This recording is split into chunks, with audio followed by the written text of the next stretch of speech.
విమానాలని కూడా హైజాక్ చేసి బెదిరించడానికి సిద్ధపడుతున్నారు తీవ్రవాదులు. ఈ హమాస్ వాళ్ళ బ్యాచ్ అంటే పాలస్తీనా వాడు ప్రపంచంలో ఎక్కడున్నా ప్రమాదకరమే, ఎందుకంటే వాడి భావజాలం హమాస్. యెమెన్ వాడు ప్రపంచంలో ఎక్కడున్నా ప్రమాదమే, వాడి భావజాలం హౌతీ తీవ్రవాదులు. సిరియాలో వాడు ఈ ప్రపంచంలో ఎక్కడున్నా ప్రమాదమే, వాడు అక్కడ హౌతీ హెజ్బుల్లా లాంటి తీవ్రవాద భావజాలికుడు. లెబనాన్ వాడు ప్రపంచంలో ఎక్కడున్నా ప్రమాదమే, వాడి భావం మాత్రం తీవ్రవాదమే.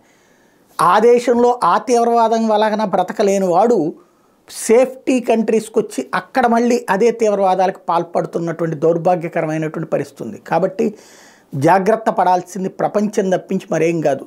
మానవతా హృదయంతో అనుమతిస్తే ప్రశాంతతకు మారిపోయినటువంటి నెదర్లాండ్లో తగలబెట్టారు మొన్న. ఫ్రాన్స్ ప్యారిస్ అల్లల్లాడుతున్న పరిస్థితి. బ్రిటన్లో రోడ్ల మీద పూజ ఈ కార్యక్రమాలు చేస్తామంటున్నటువంటి పరిస్థితులు ఉన్నాయి. కాబట్టి ప్రపంచం మొత్తం కూడా విస్తుపోతుంది ఈ తరహా ఉన్మాదపు చేష్టలకి. ఇప్పుడు తాజాగా అట్లాగే జరిగినటువంటిది. ఇజ్రాయెలీ ఫ్లైట్ని, థాయిలాండ్ నుంచి వెళ్తున్నటువంటి ఇజ్రాయెల్ ఫ్లైట్ని బంధించడానికి సిద్ధపడ్డారు. అందులోనే ప్రయాణిస్తున్నటువంటి వాళ్ళు. అయితే ఇమ్మీడియట్గా పైలట్ ముందు జాగ్రత్త చర్యలు తీసుకోవడం వల్ల ఆగింది. వాళ్ళ లక్ష్యం ఏంటయ్యా అంటే వీళ్ళందరినీ బంధించేసి హౌతీ తీవ్రవాదులు ఉండే ప్రాంతానికి తరలించేసి తద్వారా ఇప్పుడు వాళ్ళని విడిచిపెట్టినా వీళ్ళని విడిచిపెట్టడం అంటే బందీలను అడ్డుపెట్టి బ్లాక్మెయిల్ చేయడం అనేటువంటి కార్యక్రమం కోసం అతిపెద్దదైనటువంటి ప్రయత్నం జరిగింది. An Israeli flight from Thailand faced attack by hostile elements.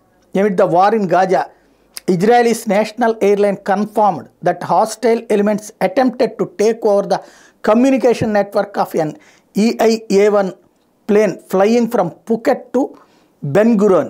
This is the second such incident in the past week. According to the Jerusalem Post, during the incident, instructions were given to the crew that were different from their set route, raising concerns that someone was trying to damage the plane or lead it to dangerous areas, maybe even to conduct a kidnapping.